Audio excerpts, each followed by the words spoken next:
Maymay has weakened into a tropical depression, but signal number 1 is still up in many parts of Luzon.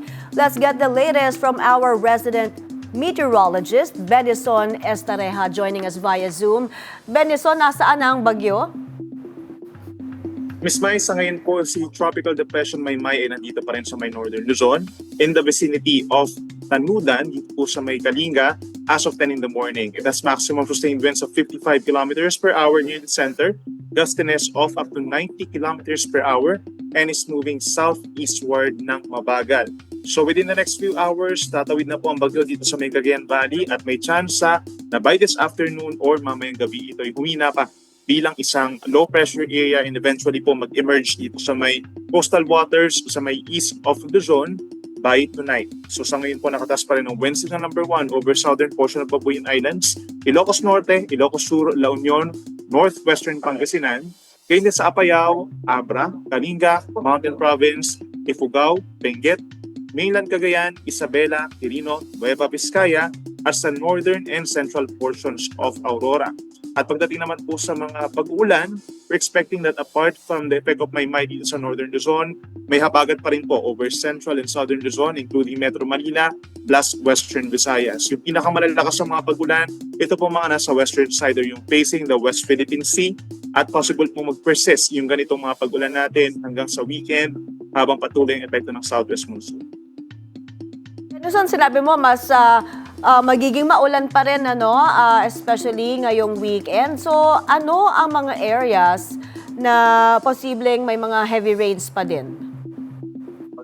We're talking of yung mga areas na madalas pinupuntahan ng mga tao tuwing weekend, itong Ilocos Sur, including Vigan, yung Baguio sa Benguet, nako, sobrang ulan po niyan during this weekend, ganyan din ang La Union, yung mga magbi-beach, nako. Unfortunately, hindi siya ganun kaganda yung magiging weather natin at medyo delikado po yung mga pag-alon. Even dito sa may Pangasinan, kung saan nandun yung mga areas like 100 Islands and Manawag, down to Zambales, pagdating po sa mga beachgoers, medyo may hirapan tayo dahil malakas. Benison, so kahit na malusaw na itong si Tropical Depression Maymay, malakas pa rin ba ang habagat? Yes, hindi lang po kasi si Maymay yung nagkukos po ng enhancement ng southwest monsoon.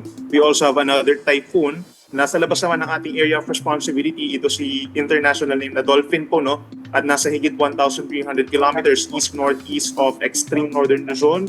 So hindi siya magla-landfall at hindi rin, or maliit lang ang chance po na papasok ng PAR. But then, yung enhancement ng southwest monsoon magpapatuloy kahit mawala na sa may Philippine Sea itong si Bagyong Maymay at maaaring magpatuloy po yan hanggang possibly Monday dito sa may parteng Western Luzon.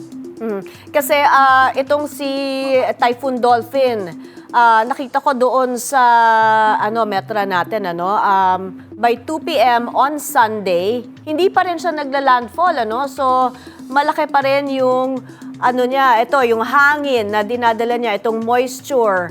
At nakikita natin posibleng ito sa may Bicol, Southern Luzon at even sa Visayas, ang dinadala niyang ulan, ganun ba? Yes, yung nakikita natin sa ating latest animation or even doon sa mga forecast natin dyan, yung mga kulay green associated po siya sa hangin. So kapag mas green siya, mas malakas yung hangin. And then itong rainfall forecast natin na nakikita sa ngayon, kapag mas matingkad yung pagka-red niya, mas malalakas yung mga pag-ulan. So both rains and winds i-influensyahan po ng panahon natin pagsapit po dito sa Luzon and Western Visayas, pagsapit po ng hanggang weekend. Okay, so connected pa rin pala ang weather natin at lagay ng panahon natin sa habagat at kay Typhoon Dolphin. So kailan kaya magla-landfall itong si Dolphin? At posible ba doon ba to sa Eastern China o Southwest Japan? May chance po na maaaring mag-landfall siya somewhere dito sa may Okinawa sa Japan. And then afterwards, kikilos po siya dito sa may pating East China Sea. Yung possible landfall niya is around Monday pa. So habang hindi pa siya nagla-landfall dito sa may China, kapag may mga bagyo po dyan talaga at ganitong panahon ng tag-ulan, nag-enhance po talaga ito ng habagat yung mga bagyo po doon. Kaya unfortunately for the next 2 to 3 days, ganito pa rin yung makikita or may experience natin na weather at least for Metro Manila, Zambales, Bataan, Ilocos Region, and Cordillera. Alright, maraming salamat BNC Resident Meteorologist Benison Estareja.